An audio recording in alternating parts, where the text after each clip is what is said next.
গতকালকে ভারতবর্ষ জিতল।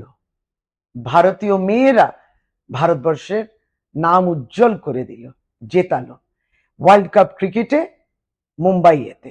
এই বছরে 2025-এর চ্যাম্পিয়ন ভারতবর্ষ।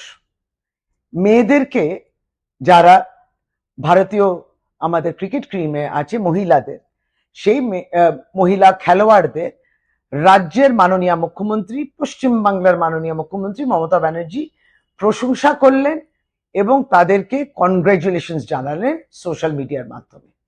তারপরে আমরা দেখি অত্যন্ত দুর্ভাগ্যপূর্ণ, কতটা ন্যাক্কারজনক, ভারতীয় জনতা পার্টি তার উক্তি অর্থাৎ মুখ্যমন্ত্রী যে তাদেরকে সাবাসী জানালো, তারপরে তারা টিপ্পণী করলেন, তার বিদ্রুপ করলেন। আমরা ভারতীয় জনতা পার্টিকে মনে করে দিয়ে যে ভারতবর্ষের লজ্জা, যে যখন এই ওয়ার্ল্ড কাপ ক্রিকেট চলছে তখন অস্ট্রেলিয়ার মহিলা ক্রিকেটারদের উপরে যৌন হেনস্থা করা হয়েছিল ইন্দোরে, সেটা যেমন অত্যন্ত নিন্দাজনক ঘটনা, কিন্তু তারপরে ভারতীয় জনতা পার্টির ওই রাজ্যের ইন্দোর অর্থাৎ মধ্যপ্রদেশ রাজ্যের ক্যাবিনেট মন্ত্রী কৈলাস বিজয়বর্গীয় বলছেন যে ওই মহিলারা ক্রিকেটাররা বেরোবার আগে যদি লোকাল অ্যাডমিনিস্ট্রেশন, স্থানীয় যে প্রশাসন আছে এবং সিকিউরিটিতে জানিয়ে দিলে ভালো হতো, তাহলে এই ঘটনাটা ঘটতো না।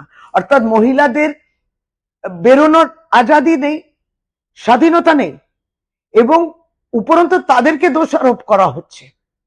আমরা তো দেখেছি, ভারতবর্ষ দেখেছে কিভাবে সোনা জিতে এসছিল যে মেয়েরা অলিম্পিক্সে কুস্তিতে, তারা কিভাবে আজকের দিন অবধি তারা কিন্তু জাস্টিসের জন্য অপেক্ষায় রইল। তাদেরকে, তাদের উপরে যৌন হেনস্থা অত্যাচার করেছিল ভারতীয় জনতা পার্টির সাংসদ। ভারতীয় জনতা পার্টি তার প্রতি কোনো ব্যবস্থা করলো না, আর মেয়েদের দোষারোপ করলো। আপনারা মহিলাদের কি সম্মান জানাবেন? আপনারা রাজ্যের মাননীয় মুখ্যমন্ত্রীর এই সোশ্যাল মিডিয়াতে কনগ্রাচুলেটরি মেসেজ বার্তাটাকে আপনারা টিপ্পণীর টোন কেটেছেন, ঠিক যেইভাবে প্রধানমন্ত্রী যখন এসছিলেন পশ্চিমবাংলা 2021-এ, তিনি দিদি, ও দিদি টোন কেটেছিলেন। আমরা সবটাই মনে রেখেছি, বাংলার মহিলারা সবটাই মনে রেখেছে। তীব্র ভাষায় আমরা নিন্দা জানাই, প্রতিবাদ জানাই।